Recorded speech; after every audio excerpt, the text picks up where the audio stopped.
말씀을 새기는 아침, 느헤미야 8장. 하나님의 말씀이 부흥을 일으킨다. 하나님의 말씀이 부흥을 일으킨다 라는 제목을 가지고 함께 잠깐 말씀을 나누겠습니다. 예루살렘 성벽이 완성이 되고 하나님의 백성들이 예루살렘 성 안에 거한 후에 무엇이 따라와야만 할까요?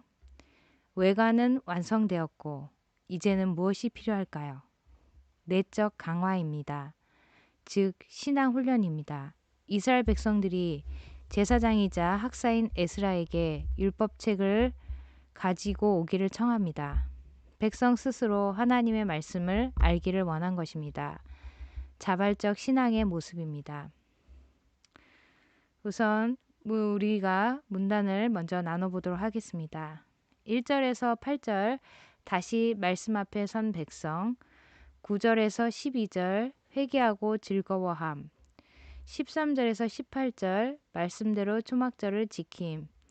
이렇게 문단을 세 가지로 나눠 보았습니다. 좀 더 자세히 1절에서 8절 알아보도록 하겠습니다. 다시 말씀 앞에 선 백성. 성벽 재건이 끝난 것이 유대력으로 음력 6월 25일이었습니다. 52일 동안 자신이 살던 도시를 떠나서 예루살렘 성벽 재건을 위해서 무기와 삽을 들었던 이스라엘 사람들은 다시 예루살렘 성으로 돌아가게 되었습니다. 그리고는 1절 나팔절 음력 7월 1일에 예루살렘 수문 앞 광장으로 모였으니 아마 백성들은 에스라에게 율법을 읽어주고 설명하는 것을 부탁했을 것이고 에스라는 율법을 가지고 백성들 앞으로 나왔습니다. 2절에 보면 모인 백성들은 남자, 여자 그리고 알아들을 만한 자는 다 모였다고 나와 있습니다. 3절에 시간은 새벽부터 오전까지라고 했으니까 약 5시간에서 6시간 정도를 수문 앞 광장에서 율법을 읽어주었던 것입니다. 4절에 에스라는 이미 준비된 특별 나무 강단에 서고 그 좌우로 13명의 율법 교사들이 함께하였습니다. 5절에 에스라가 율법을 펼 때에 백성들은 일제히 일어섰습니다. 누가 지시한 것도 아닌데 말입니다. 어느 교회에는 지금도 예배 시에 설교자가 봉독하려고 성경을 펼 때에 예배자들이 다 일어나는 전통을 그대로 유지하기도 합니다. 저는 지금 외적인 자세를 말씀을 드리는 것이 아닙니다. 내적인 마음의 자세입니다. 그들은 하나님의 말씀 앞에 경의를 표한 것입니다. 말씀 앞에 서 있었습니다. 6절 보면 에스라는 먼저 기도를 하였고 백성들은 아멘으로 화답하고 몸을 굽혀 하나님께 경배하였습니다. 그리고 7절에서 8절 에스라의 주변에 있는 별개로 이름이 기록된 13명과 레위 사람들이 에스라를 도와서 율법을 백성들에게 깨닫게 해석하여 주었습니다. 그 당시 사람들은 주로 아람어를 썼을 것인데 에스라는 히브리어로 된 성경을 낭독하였기 때문에 중간에 알아들을 수 있도록 해석과 이해시켜주는 사람들이 필요했던 것입니다. 중요한 것은 하나님의 말씀과 백성과의 관계입니다. 설교가 시작되면 오늘은 또 얼마나 오래 끌까 그것부터 염려하고 있지는 않습니까? 등을 의자에 기대고 쉴 자세를 취하지는 않습니까? 그렇다면 말씀은 흘러 떠내려갈 뿐입니다. 발을 벗고 하나님 앞에 서 있는 자세로 말씀을 받으십시오. 9절에서 12절 회개하고 즐거워함. 백성들은 하나님의 말씀을 깨닫기 시작하자 그들의 반응이 무엇이었습니까?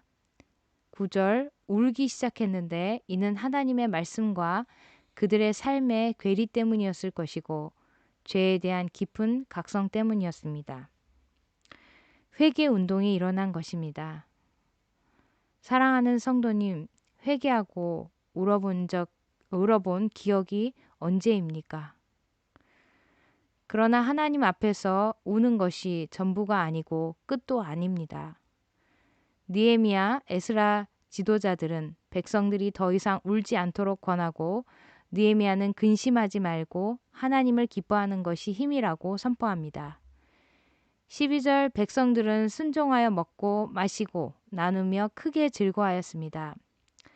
진정한 회개는 즐거움이 따르고 기쁨은 회개 뒤에 주어지는 것이기 때문입니다. 어디서 기쁨이 나올까요? 그 읽어 들린 말을 밝히 알민이라고 12절에 말씀하고 있습니다. 말씀을 깨달은 데서 오는 즐거움이었던 것입니다. 하나님의 말씀은 능력이 있습니다. 말씀을 보면 회개도 말씀에서 나오고 즐거움도 말씀에서 나옵니다. 회개하고 즐거워함이 이것이 진정한 부흥입니다. 그렇다면 부흥 뒤에는 무엇이 따르게 될까요?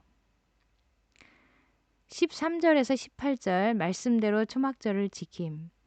이튿날이 되자 백성의 지도자들은 더욱 하나님의 말씀에 대한 열의가 생겨 그 말씀을 밝히 알고 싶어 학사 에스라 앞에 모였습니다.